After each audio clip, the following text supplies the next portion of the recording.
Welcome to the game review of match between Anatoly Karpov and Garry Kasparov. The position where we're going to start, the white has a slight advantage of an extra pawn. The white pushed the extra pawn to the d6, which black queen can very well capture, but if it does so, the white queen will take the control of the diagonal straight to h8, which will give a huge opportunity for white. Black seems to be very well aware of this and advance the pawn to g4, queen in d2, and thereby attacking the h6 pawn. Black then advances the king to g7 to support the pawn.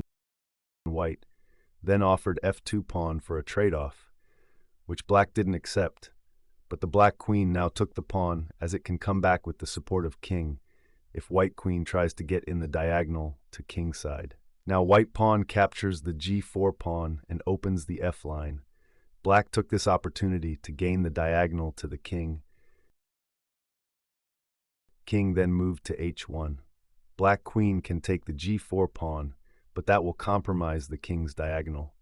If white comes to that diagonal line, that will be dangerous for black. Knowing this, black knight then came to strengthen the king's line. Rook was placed in f4, supporting the pawn and attacking the queen.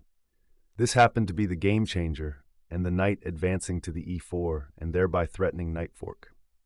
Since the fork is unavoidable, white decided to trade off pieces.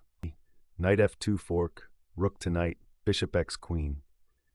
White was really hopping to pin the bishop with two rooks and gain one more piece to tally. However, white was able to capture that piece and tally it pointwise. But now black gained a positional advantage as Kasparov then moved the c8 move to c1. This is an absolutely great move. Hats off to Kasparov for pulling out such a great move. Now white moved knight to b2, whereas rook d2 seemingly could have been much better. However, after knight to b2, black queen moved to f2 square. Then knight d2 was played. Then rook cancels rook and knight captures rook. Now Kasparov stunned with a rook e1 move and check, forcing white to block with the knight, and then rook takes knight, bishop takes knight, and queen takes bishop, and checkmate. The patience and choice of the moves in their priority was the main thing we noticed in this game. Hats off to Garry Kasparov for this wonderful game. Hope you all liked it. Thank you all for watching.